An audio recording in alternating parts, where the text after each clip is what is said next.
Hi, and welcome to part 2 of the Powerful Presentations Model video tutorial. In the first part, we looked at the model in a high level, looking at some key components and the start strong and end strong idea, the tell them what you're going to tell them what you told them, and touched on some of the key components of the model itself. In this part, we're going to take a brief but focused look at the key components within the model so that we understand how the parts all fit together and why they're important.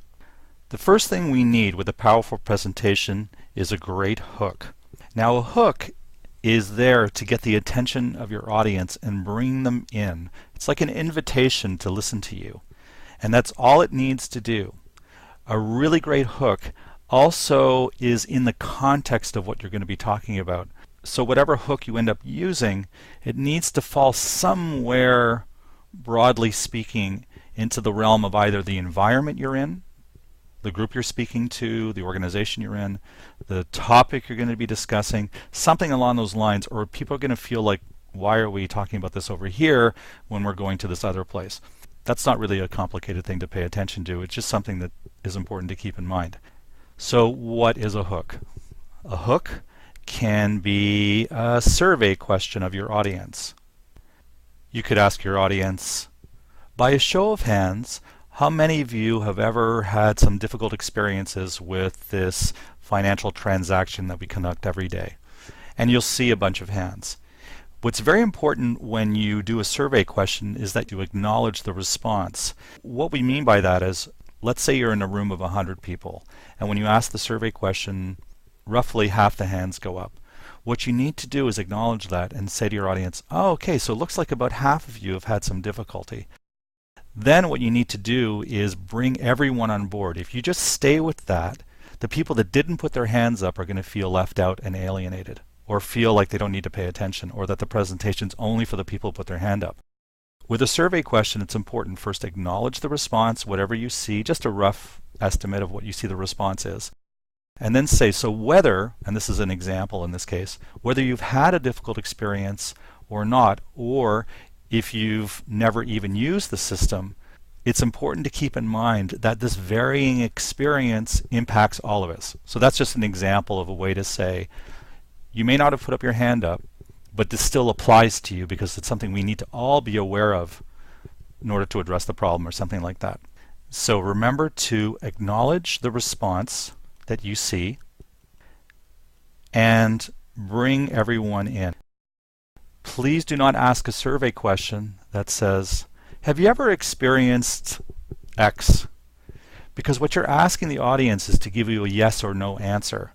And unless you either have a very, very interactive group, and those groups tend to be a little bit smaller usually, you're not going to get a lot of response because people don't know what to do with that. They don't know, am I supposed to shout it out? Unless you tell them. You have to tell people how you want them to respond because they are trying to figure this out. They want to engage. So avoid asking yes, no survey questions unless you can actually somehow facilitate a response that makes sense, that actually works. Another form of a hook could be a joke. Now, we have to be very careful with telling jokes. If you're going to tell a joke, I always tell people, make sure it's close to the topic or something that's relevant in some way, or that you make sure you bridge it to whatever you're going to talk about really effectively. But please practice the joke. You need to be sure you can tell it without forgetting it or making a mess of it. And also, please be sure that it's funny. You'd be amazed at how often people try to be what I call jokey, where they don't really tell the joke properly and it comes out odd, as if the person looks nervous or ill-prepared. So one thing I'll say about telling a joke, be really prepared and make sure that you test it beforehand. So we've discussed the survey question and we've talked about telling a joke. Another important hook idea is to use a dramatic or powerful fact.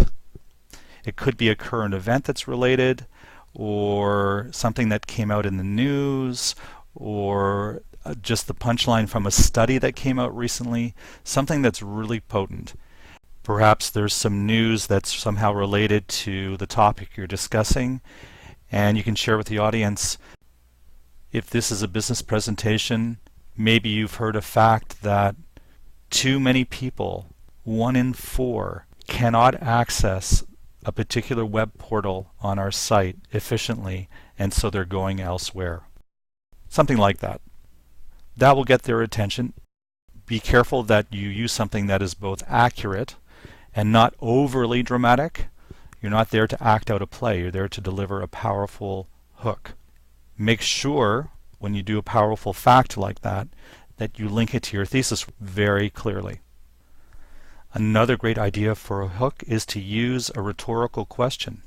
A rhetorical question is essentially a statement that's phrased as a question. And what's great about it is you can present something that is a fact or an observation in a way that your audience will know that they don't have to respond formally, but they'll hopefully understand or reflect on it as you're sharing it.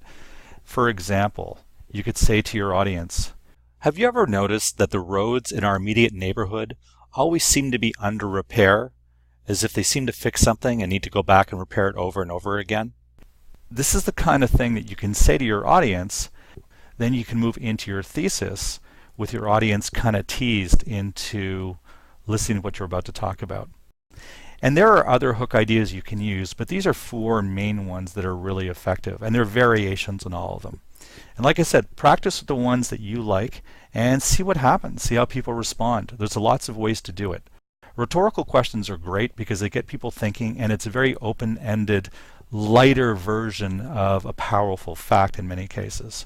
Survey questions are great, but sometimes people get tired of them. So think about what kind of hook you would like to use. Often when I prepare a presentation, I do the hook last. I might have an idea for a hook when I'm starting to put my presentation together, but I won't really nail it down until I know what my thesis is, in other words, the main point I'm trying to deliver, as well as the whole body of the presentation. That way I can pick the hook that best suits the presentation as well as the audience I'm addressing. So let's take a closer look at the thesis. The thesis is the main point you're trying to get across to your audience. Most people, and I mean the vast majority of people in presentations that I've ever heard or seen or heard of, don't clarify this. This is very important. This is the main point you're trying to convey. I often say that a great exercise is, can you deliver a main point when you practice your presentation and nothing else, and hear that there's something that an audience can take away? I won't go deep into examples of thesis statements here in this video because it would take too long to go through them all. But remember, your thesis is vital to tell your audience so they know what to look for and why they're listening. Really important. As I said earlier in part 1, your thesis and conclusion are the same idea. Now, because you know you don't want to sound like a robot, or that you've been reading or memorizing a script, you want to convey the same point but maybe slightly different language, just something that shows you're having a conversation with your audience versus memorizing something that was pre-prepared. This bookends, in other words, hits the very beginning and close to the very end of your presentation in a way that reminds your audience all that stuff we've been talking about. Here's why it's so important. So, thesis and conclusion. An important tip when you're practicing your presentation, and I'm going to remind you that it is not a good idea to write a long script and try to memorize it. It never works, it never comes off, and it sounds like you've been memorizing. People just can tell. It also creates the likely danger that you're going to forget something and lose your place. When you practice your presentation and you think you've had a clear thesis, if while you're practicing your conclusion, the way you state it, is either different in some way, and I mean substantively different, not just the way you're saying it, or you want to say something different and you feel like you really need to say something that's different than what your thesis was, listen carefully to that. That is your awareness telling you that maybe your thesis is not accurate. but your conclusion likely is much closer to the accurate point you're trying to make. And the reason why this happens is that while we're practicing, while we're preparing, our mind, in the back of our mind somewhere, there's a little engine that's processing all this information, and it's going, what's in it for me, what's in it for me? It's asking that kind of a question because that's the way our mind works. It wants to categorize, it wants to figure out what the point is. And so when you're practicing, and if you practice a lot, which you really ought to do it well, you'll notice that that will allow you the time to really clarify your thesis through listening to how your conclusion lines up at the end. It's a very, very important concept to remember, that practice, practice until both of those line up perfectly, your thesis conclusion. After we articulate the thesis, the next thing we need to do is share the topic. You could call it a topic introduction or a topic statement, and this is a sentence or two that tells the audience this is what we're going to be discussing. Let's go back to the thesis to compare. When we go from the hook to the thesis is saying the main point. The main point and the topic are not the same. For example, let's say you're giving a presentation in an organization and it has to do with an updated project report you're discussing with the people you're reporting to, and you're giving some updates on what's going on overall. In this presentation, we're going to be discussing the key learning we have gathered so far about this project and how we're going to apply it going forward so that we can be successful. That's a way of introducing a topic. I often encourage people to look at language that says, today we're going to discuss, or in this conversation we're going to explore. It's really telling people where we're going to go with the content. So if we have a topic like the one I just shared, what could a thesis be? What could the main point of all of that be? Well, again, in a hypothetical example, it could almost be anything. So let's give you one example of what it could be. If we're talking about a project update and we're focusing on the learning that we're going to apply going forward, the thesis main point might be, one thing we've discovered overall about leading projects in this area of the organization is that learning is the ultimate priority, because if we're working on things, even if we're making mistakes, but learning from them, we will avoid future mistakes and really enhance the things that we do well if we really use that learning. So we're using the word learning a lot, and I realize this is simply an example, but if we use that as a statement, which is saying to your audience, look, we have discovered this thing that has become more important even than the project itself, perhaps. Then when we get to the topic, we're saying, okay, we've made this point. Now to support this point, we're going to discuss this part of the project. In other words, what we learned and how we're going to apply it. Think of the topic and its content as support material, a way to prove your thesis is in fact valid. Very important to see it that way. Remember, you are in the thesis delivery business. Your job is to get your point across. And just think of any interaction you've had in your life. Getting that point across is really important. People really want it. So the topic has to relate to it in a way that says to your audience, look, here's the point we're making, and you may or may not believe it, so here is the content we're going to discuss to show you that our main point is in fact true or worthwhile, or whatever language you want to use. So please keep that in mind. Next is the subtopic overview. The subtopic overview is still part of the tell them what you're going to tell them section. So you've given your topic. This is kind of where we're going. You can think of it as a train. We're saying the train is going to go down this rail. The subtopic overview tells people of the key things they're going to pass on that train along the way. Given this example of discussing the learning that's been taking place with the project and how it's going to be applied, you can need to come up with the subtopics that break that down.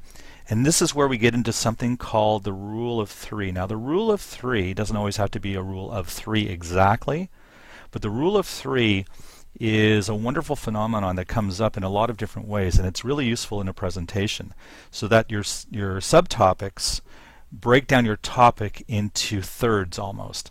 So your topic is broken down into one subtopic, two subtopics, and three. And why this is important that you stick with the rule of three is that your audience will have a hard time tracking too much lateral spreading out of a conversation. They'll lose the ideas along the way. So the rule of three puts a frame around it that most people can glom onto pretty easily. Sometimes you can have 4 subtopics. I've seen as many as 5 that can be effective, but you have to be very careful that if you go too wide with the subtopics, that you tie those things back together really well. You can't do 4 or 5 subtopics in a presentation that's less than 10 or 15 minutes. It's almost impossible to give it justice. Better to go deep with less width than to go really broadly thinking somehow you have to hit everything.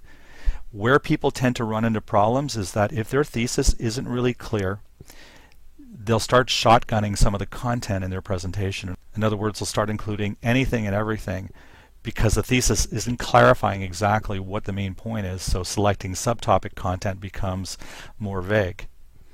So follow the rule of three and divide up your topic into 3 subtopics. And then when you do a subtopic overview, you're simply telling your audience after you share the topic.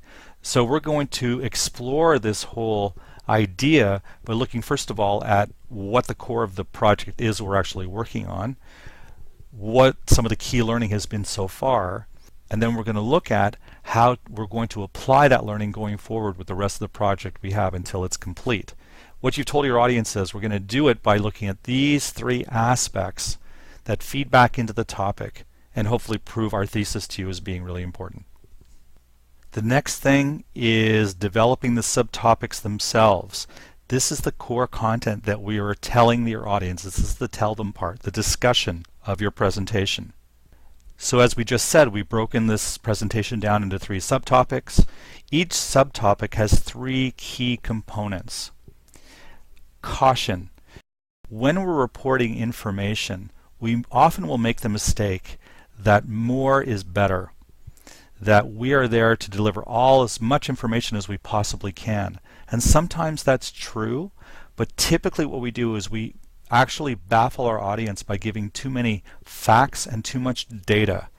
So we have to decide what data or what information is absolutely vital to convey.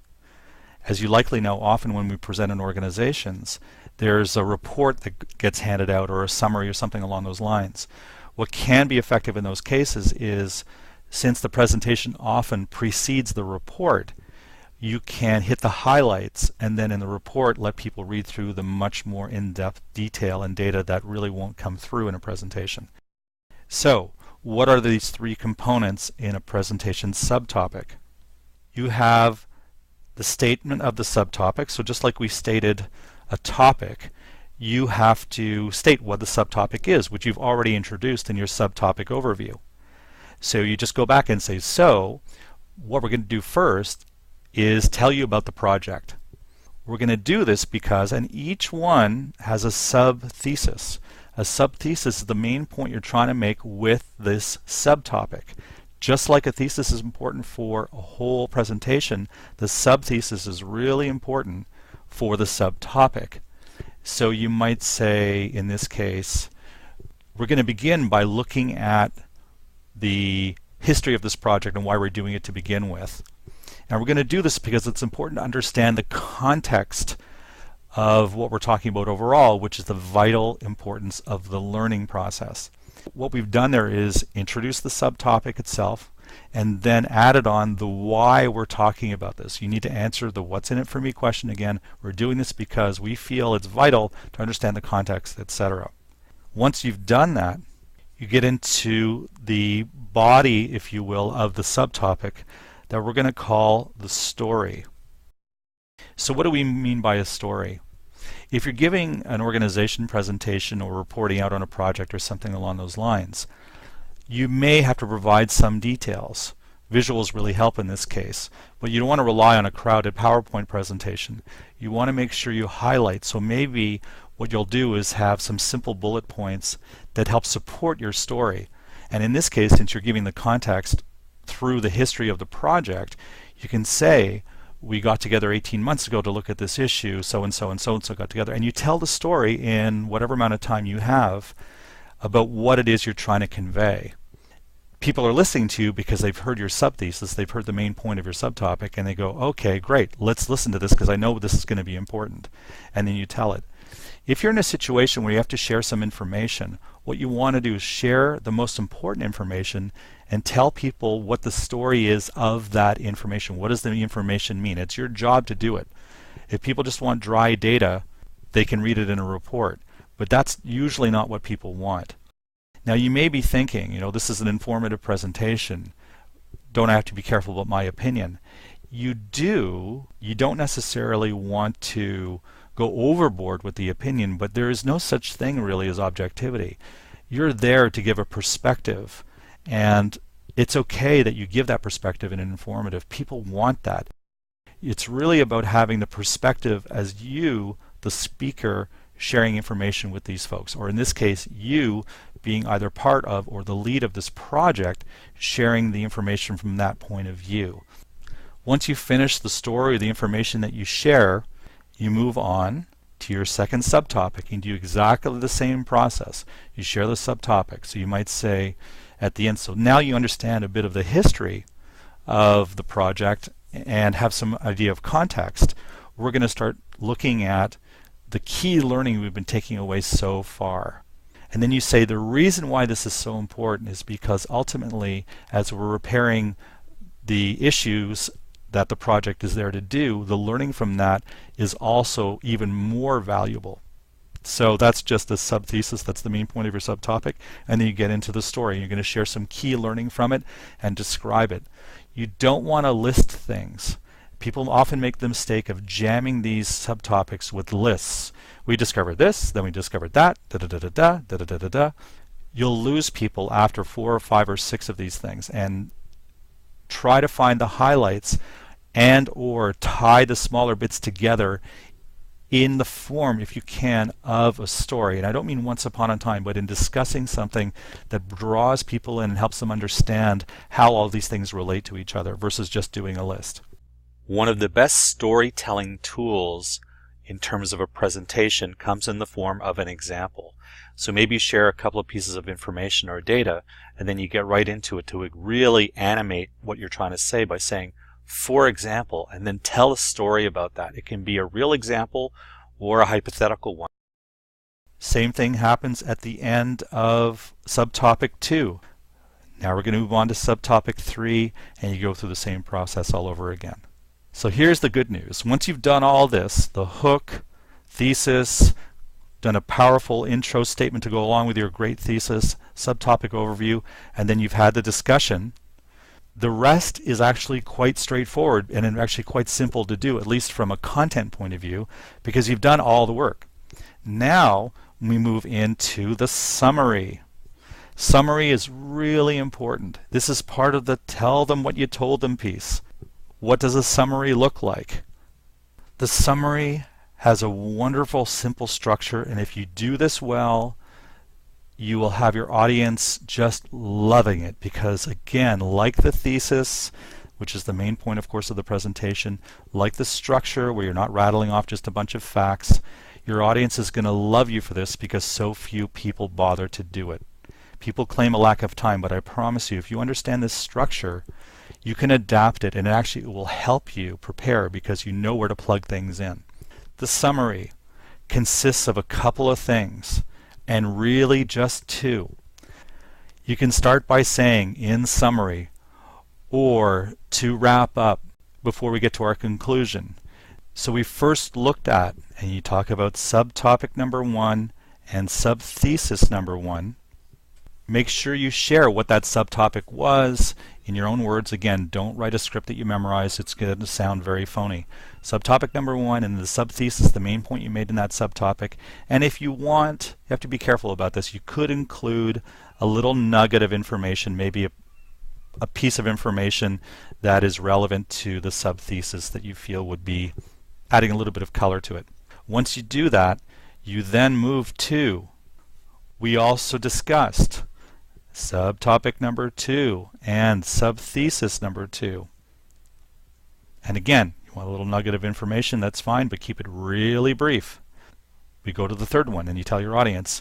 And then lastly, we talked about subtopic number 3 and we made the point subthesis number 3 plus a little nugget.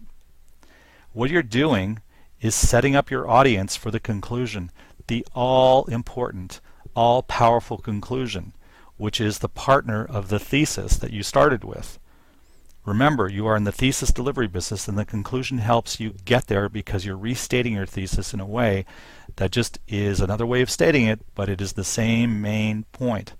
So once you've done your summary, you say, so you can see, then you have to find a language that bridges it from your summary to your conclusion. As you lead into your conclusion, you can tell your audience, there's lots of ways to do this, of course, but you can tell your audience, it's easy to see then that, and this is when you state your main point again. Make sure that you set it up, because what's happening is you're making a case. In a sense, you can think of it in most presentations, you're kind of making a case for something. There are different kinds of presentations, of course, like if you're doing something that's much looser. A good example is, let's say, a TED Talk. They don't have stringent requirements in terms of structure. But having worked with quite a number of TEDx speakers, I can tell you that when they borrow some of these concepts in the structure, it actually enhances what they're trying to communicate, even if they don't follow the structure to the letter. Remember, in this case, you are trying to deliver that main point. So you get to your conclusion,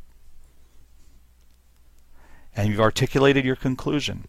The audience is going, okay, I'm with you. Now, don't expect everyone to be with you 100%, but that's just life. But more people will be on board, significantly more people will be on board and appreciative of what you've done if you do a great job. And then you can offer a recommendation. So if the thesis is all about harnessing the learning from the project and the importance of applying that learning going forward, you can say our recommendation to our group is to create a process for capturing our learning along the way that allows us to easily document the things that we've figured out, including problems that we've solved, and so we can access it in a very easeful way online. And one of the ways we can do this is by forming a subgroup to do it. So that's one recommendation you can make. And then you can leave with a gem afterwards and that says, if we can get this subgroup off the ground and get this thing going, we feel like a lot of other groups can benefit and will save the organization a whole lot of time and frustration so that we don't have to relearn things that we've actually already learned in different parts of the organization, and just have a little more fun doing the work that we all enjoy doing. Something like that. And again, there's all kinds of ways you can leave a gem at the end of a presentation. So this gives you a pretty detailed overview of the different components of this oral presentation model. As we discussed earlier, this is not new. This is a synthesis of principles and structure that have been tried and true, and this kind of thing is really effective in any kind of context. In a conference call, perhaps doing a webcast, and in fact it can be even more effective the less personal contact there is. In other words, if you can't be there in the room, the structure becomes even more important because people can't really read you. Even in a video conference call, you can't get the full impact of the person's facial expressions and body language in the same way. Keep that in mind. The last thing I want to show you is the relationship. There's actually a great graphic I want to show you about the relationship between the thesis and the subtheses, and the main topic and the subtopics, and how they interface with each other. You can think of these two key elements of a presentation in the form of two triangles. Let me show you what I mean. So let's begin with the first triangle, which is really about the thesis and the subtheses, in other words, the main point for each subtopic. Looking at the thesis, we have one triangle. Thesis is at the top. And then we have our three subtheses, so one for each subtopic. We have subthesis 1, subthesis 2, and subthesis 3. I use this to illustrate that there's an important relationship between the three subtheses and the thesis. If they don't connect, there's something wrong. And so when you practice, make sure that these all sound like they're all connecting to each other. And if they don't, you have to look at it because it's going to be confusing for your audience. And the second triangle is the topic-subtopic triangle that shows the relationship with them. I'm just going to put it off to the side here. So we have our topic at the top, then we have subtopic 1, subtopic 2, and subtopic 3. These all have to have a relationship with the topic, so all three subtopics have to definitely connect to the topic overall. Each of these triangles are critical relationships that you need to ensure exist in your presentation, or it's going to be too scattered. Then we need to see the connection between the thesis and the topic. And we need to see the connection between subtopic 1 and subthesis 1. And we need to see the connection between subtopic 2 and subthesis 2.